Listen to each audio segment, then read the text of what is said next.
Expectation is we're in and low first. It does go up another notch in Derby. Get in there and play proper footy. It's probably the biggest day for the Waffle, like for a derby. It's the biggest crowd and all that sort of stuff. Instead of Hollywood footy, running around and standing up in front of a big crowd. It's Derby Day. We're there as the players warm up. One.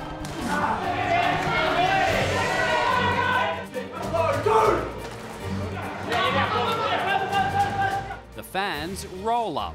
I call this the original derby between East Fremantle and South Fremantle. The crowd make it. They want to keep that derby rivalry alive. The coaches blow up. Get back to hard-nosed footy. Some have played in the big time. Got to play a little bit of AFL footy, I got a taste of it and I loved it. For others, it's game number one. Access all areas. It's the footy like you've never seen it before.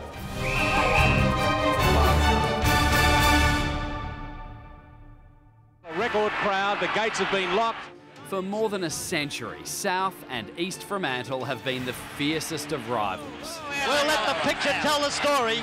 Long before the Eagles and Dockers, this was the original derby.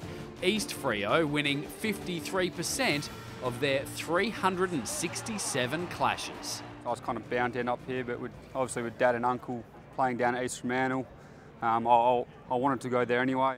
Ryan Lester-Smith has blue and white blood. Dad Neil was the club's leading goal kicker 3 years in a row. So it comes to Lester-Smith. Now Neil coaches the team's forwards, including son Ryan. A lot of people would, say, oh, you're only getting a game because of your name, but having Dad there, it has helped. It's helped me grow my game, and I think I've shown I can play. Obviously the history at this footy club's really big. Blaine Wilson's dad, Dean, played for the Bulldogs too. Blaine managed 9 games with the Eagles before being delisted last year. Unfortunately, I wasn't there for as long as what I would have liked to be, but I'll still have a good crack this year, and if something comes up, I'd probably jump at it with both hands. For another former Eagle, Ashton Hams, a move to the Waffle meant a reunion with twin brother Kyle. Growing up in the country town Katanning, not too much to do, so we're very lucky to have a twin and go to school and play footy together, and yeah, it's a big part of our lives. A few blues in the backyard. We're there? Today, it's a contrast in coaching styles. Todd Curley's Bulldogs. You know how we play, right? Win the ball. Win the ball, but win it as a group, all right? And at the end, unimpact. Against the Sharks, led by Steve Malaxis. Manic pressure to push hard to defend, all over him like rash, but we need every single player. He'll get vocal to kind of try and pump us up, make sure we're ready from that first line. The expectation is we're in and low first for the ball through the midfield, and there's manic pressure all over the field, all right? Let's go. 2 proud clubs run onto Fremantle Oval in front of 5,000 die-hard fans. I still really enjoy it. I go every week, people are missing out by not coming. And we are underway on Macca's Match Day on 7 Mate. In front of what's a terrific crowd. Return to the glory days in part for the WAFL. The home side gets off to a flying start. Delolio brilliantly gathered round his body. That's how you do it.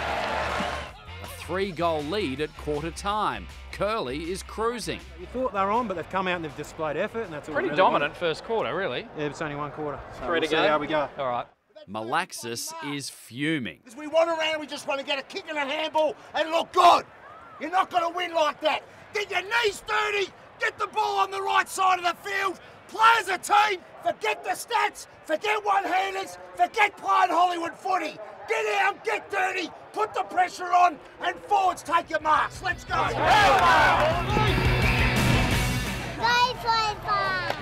Number 45 is 19-year-old Jacob Dragovic, making his league debut.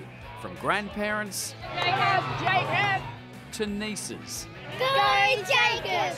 The young man from Munster has brought an army of support. David, how are you feeling watching him play? Pretty nervous still, but I think he's settled pretty well.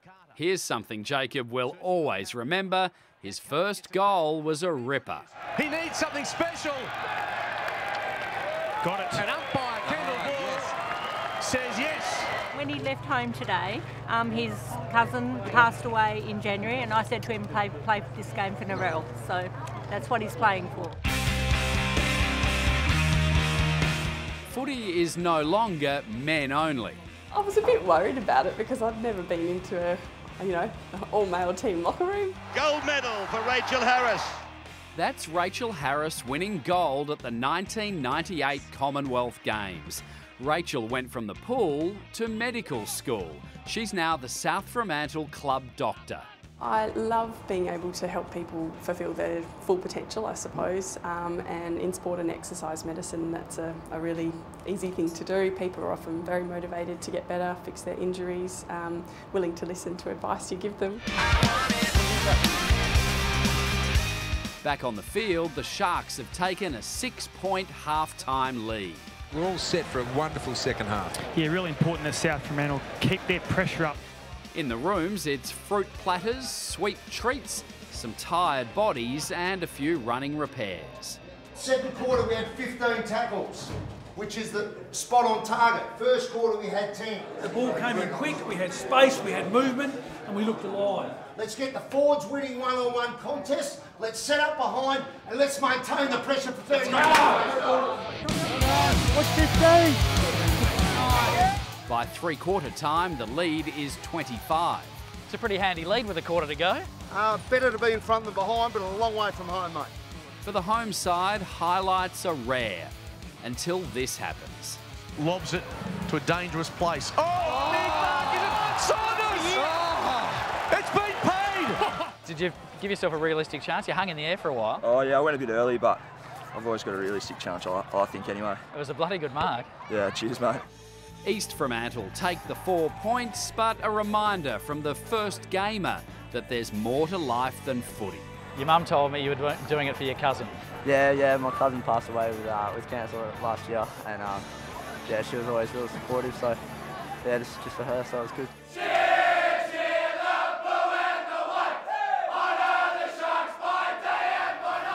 That's Freo Derby number 368.